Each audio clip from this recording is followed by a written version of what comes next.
ناس كتير ما بتكملش اي حاجه تبتديها الاخر، انه ما اقدرش اقعد من غير ما اعمل حاجه. ليها ميزه لكن ليها عيب. مامي ما تقعدي شويه، زهقان، طهقان، متضايق، زعلان، يا ترى ايه اسباب الشعور ده؟ في ناس كتير ما بتكملش اي حاجه تبتديها لاخرها، وبيبقى السبب يا اما بيقول اصل انا زهقانه، اصل زهقت من اللي انا بعمله ده. هو في أسباب ممكن نتحكم فيها، وفي أسباب محتاجة نوع من العلاج البسيط. معروف الظاهرة اللي اسمها ADHD.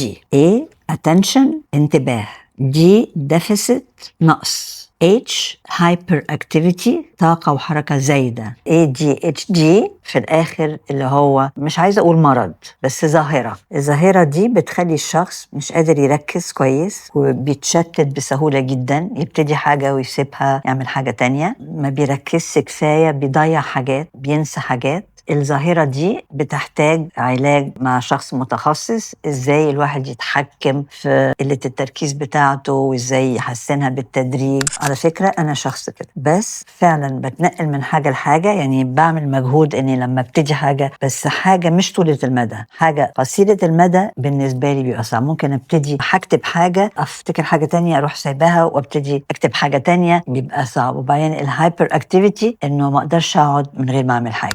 ليها ميزة لكن ليها عيب. عيب بيتهيألي بتبقى متعبة للي حواليه، ما تهدي شوية. وفاكرة بناتي كانوا دايما يقولوا لي مامي ما تقعدي شوية، مش لازم طول الوقت حركة. وهي مش شرط حركة جسدية، ممكن حركة ذهنية، ممكن طب أعمل ده، طب كده.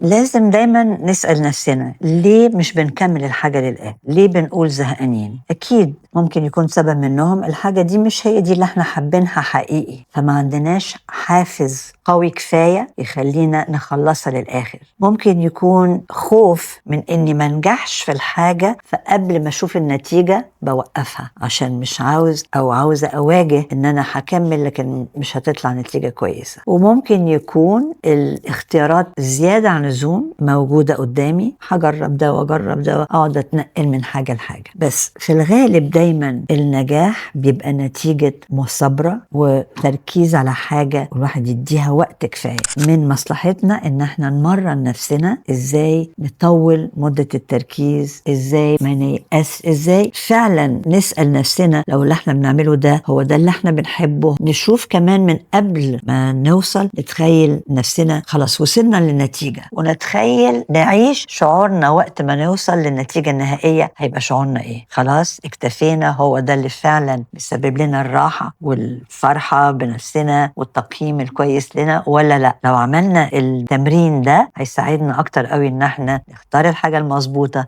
نركز فيها ونكمل للآخر.